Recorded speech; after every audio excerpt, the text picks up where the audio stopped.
ناظرین، فرشتے اللہ تعالیٰ کی نورانی مخلوق ہیں جنہیں ان کی اصلی شکل و صورت میں دیکھنا صرف انبیاء علیہ السلام کے علاوہ کسی اور انسان کے لیے ممکن نہیں۔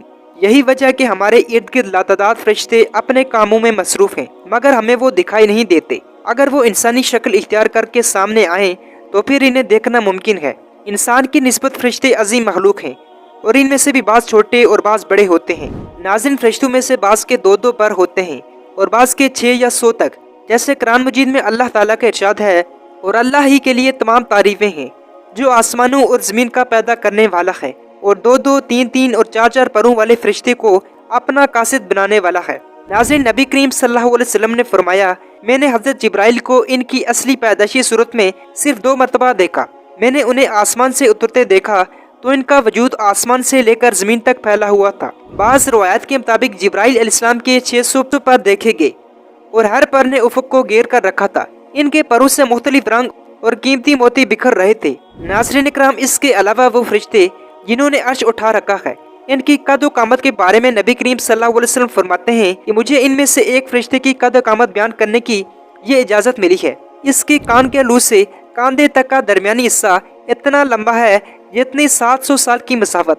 اس کے علاوہ ایک دوسری حدیث میں سیدنا انس رضی اللہ تعالیٰ فرماتے ہیں کہ نبی پاک صلی اللہ علیہ وسلم نے فرمایا، عرش کو اٹھانے والے فرشتوں میں سے ایک فرشتے کے بارے میں مجھے یہ بتانے کی اجازت دی گئی ہے، اس کے پاؤں سب سے نچلی 7ویں زمین میں ہیں اور اس کے کاندھوں پر عرش ہے، اور اس کے دونوں کانوں کی اور کاندھوں کے درمیان اتنی دوری ہے کہ اسے طے کرنے کے لیے پرندے کو 700 سال کی پرواز چاہیے۔ وہ فرشتہ کہتا ہے، یا اللہ، تو پاک ہے جہاں بھی ہے اور جہاں بھی ہو۔ ناظرین کرام، اللہ تعالیٰ نے فرشتوں میں شادی بیاہ کی حاجت نہیں رکھی، اس طرح انہیں کھانے پینے سے بھی بے نیاز کر دیا۔ اس کی وضاحت قرآن مجید میں حضرت ابراہیم علیہ السلام کے اس واقعے سے بھی ہوتی ہے، جس میں ہے کہ حضرت ابراہیم علیہ السلام کے پاس فرشتے آئے تو آپ علیہ السلام ان کے لیے فوراً گوشت لے کر آئے، مگر انہوں نے اسے تناول نہیں فرمایا۔ اس کے علاوہ اللہ تعالیٰ نے فرشتوں کو بیماری، سستی، کائلی، دکھ، تکلیف، تھکاوٹ اور اکتاہٹ وغیرہ سے محفوظ رکھا ہے، اور وہ دن اور رات فقط اللہ تعالیٰ کی اطاعت میں اپنے کاموں میں مصروف و مشغول رہتے ہیں۔ قرآن مجید میں سورہ انبیاء میں اللہ تعالیٰ کا ارشاد ہے، آسمانوں اور زمینوں میں جو کچھ ہے اسی اللہ کا ہے، اور جو اس کے پاس فرشتے ہیں وہ اس کی عبادت سے نہ سرکشی کرتے ہیں اور نہ تھکتے ہیں، وہ دن رات اسی کی تسبیح بیان کرتے ہیں اور ذرا سی بھی سستی نہیں کرتے۔ ناظرین، آرام نیند اور تھکاوٹ کو دور کرنے کے لیے ہوتی ہے، اور جب یہ واضح ہو گیا کہ فرشتے نہ تھکتے ہیں اور نہ سست پڑتے ہیں تو پھر ان کے لیے نیند اور آرام کی کوئی ضرورت باقی نہیں رہ جاتی۔ فرشتے تقریباً عام طور پر آسمانوں میں رہتے ہیں اور اللہ تعالیٰ کے حکم سے مختلف کاموں کے لیے زمین پر اترتے ہیں اور پھر واپس آسمان پر چلے جاتے ہیں۔ قرآن مجید میں ایک اور مقام پر خود فرشتوں کی یہ بات مذکور ہے، اللہ تعالیٰ کا ارشاد ہے، ہم تیرے رب کے حکم کے بغیر نہیں اترتے۔ ناظرین کرام، اگر فرشتوں کی تعداد کی بات کریں تو فرشتوں کی تعداد کتنی ہے اس بارے میں کوئی تفصیل نہیں ملتی۔ اللہ تعالیٰ کا سورہ مدثر میں ارشاد ہے، تیرے رب کے لشکروں کو اس کے سوا اور کوئی جانتا ہی نہیں۔ بعض احادیث سے معلوم ہوتا ہے کہ فرشتوں کی تعداد بہت زیادہ ہے، بلکہ اندازہ ہوتا ہے کہ انسانوں اور جنوں سے بھی ان کی تعداد زیادہ ہے۔ سیدنا ابو ذر رضی اللہ تعالیٰ سے مروی ہے کہ اللہ کے رسول نے فرمایا، آسمانوں میں کہیں 4 انگلیاں جگہ بھی ایسی نہیں جہاں کوئی نہ کوئی فرشتہ سجدہ ریز نہ ہو۔ اسی طرح سیدنا عبداللہ بن مسعود فرماتے ہیں کہ نبی کریم صلی اللہ علیہ وسلم نے فرمایا، قیامت کے روز جہنم کو اس حال میں لایا جائے گا کہ اس کی 70 لگامیں ہوں گی اور ہر لگام کے ساتھ 70,000 فرشتے ہوں گے جو اسے کھینچ کر لائیں گے۔ ناظرین، اس بات سے فرشتوں کی تعداد کا اندازہ لگایا جا سکتا ہے۔ اس کے علاوہ فرشتوں کی ایک خاصیت یہ بھی ہوتی ہے کہ وہ اللہ تعالیٰ کے حکم سے اپنی اصلی شکل کے علاوہ کوئی اور صورت اختیار کر سکتے ہیں۔ یہ صورت کسی ایسے انسان کی بھی ہو سکتی ہے جسے دیکھنے والے پہچان لیں۔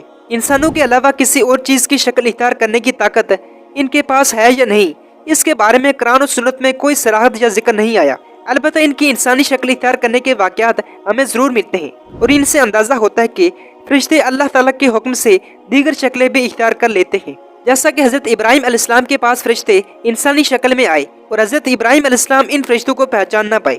اس کے علاوہ حضرت مریم علیہ السلام کے پاس بھی حضرت جبرائیل علیہ السلام انسانی شکل میں آئے۔ ناظرین کرام، اگر ہم فرشتوں کی طاقت کی بات کریں تو اللہ تعالیٰ نے فرشتوں کو انسانوں اور جنوں سے کئی گنا زیادہ قوت اور طاقت عطا کر رکھی ہے۔ نبی کریم صلی اللہ علیہ وسلم جب طائف کے مقام پر وہاں کے لوگوں کو اسلام کی دعوت پیش کی تو آپ صلی اللہ علیہ وسلم پر وہاں کے لوگوں نے ظلم و جبر کیا تو آپ صلی اللہ علیہ وسلم کو لولوہان کر دیا، تو اس مقام پر حضرت جبرائیل علیہ السلام تشریف لائے۔ انہوں نے آواز دی اور کہا، اللہ تعالیٰ آپ صلی اللہ علیہ وسلم کے بارے میں آپ کی قوم کی باتیں سن چکا ہے جو انہوں نے آپ کے خلاف اقدام کیا وہ بھی دیکھ چکا ہے۔ آپ کے پاس اللہ تعالیٰ نے پہاڑوں کا فرشتہ بھیجا ہے، آپ ان لوگوں کے بارے میں جو چاہیں اس فرشتے کو حکم دے۔ اس کے بعد پہاڑوں کا فرشتہ مخاطب ہوا، اس نے آپ صلی اللہ علیہ وسلم کو سلام کیا اور کہا، اے اللہ کے رسول، آپ جو حکم دیں میں اس کی تعمیل کروں گا۔ اگر آپ چاہیں تو میں دونوں طرف کے پہاڑوں کو ان پر لا کر ملا دوں جن سے یہ پس جائیں گے۔ ناظرین کرام، اس طرح حضرت جبرائیل علیہ السلام کی قوت و طاقت کے بارے میں قرآن مجید میں ہے۔ قرآن مجید میں اللہ تعالیٰ سورہ نجم میں فرماتا ہے، اسے یعنی نبی کریم صلی اللہ علیہ وسلم کو زبردست طاقت رکھنے والے فرشتے نے سکھایا ہے جو زور آور ہے۔ ناظرین، فرشتے اپنے ہر کام میں نظم و نسق کی پابندی کرتے ہیں، اس میں کسی قسم کی کمی پیشی یا سستی اور کاہلی وغیرہ کا مظاہرہ نہیں کرتے۔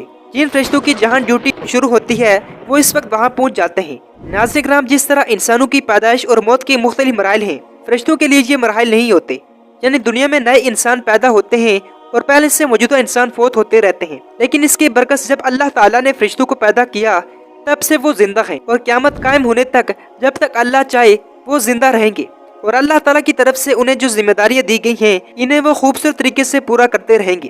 لیکن جب قیامت آ جائے گی تو فرشتوں کو بھی موت سے دوچار ہونا ہوگا، جیسا کہ قرآن مجید میں اللہ تعالیٰ کا ارشاد ہے، زمین پر جو ہیں سب فنا ہونے والے ہیں، صرف تیرے رب کی ذات جو عظمت اور عزت والی ہے وہی باقی رہ جائے گی۔ اسی طرح ایک اور جگہ ارشاد ہے، ہر نفس کو موت کا مزہ چکھنا ہے۔ ناظرین کرام، ان آیات سے معلوم ہوا کہ یہ ساری کائنات تباہ ہوگی اور اللہ تعالیٰ کے علاوہ ہر روح کو موت سے دوچار ہونا ہوگا۔ امید کرتا ہوں آپ کو فرشتوں کی دنیا کے بارے میں بہت کچھ جاننے کو ملا ہوگا۔ تب تک کے لیے اجازت دیجیے، اللہ حافظ۔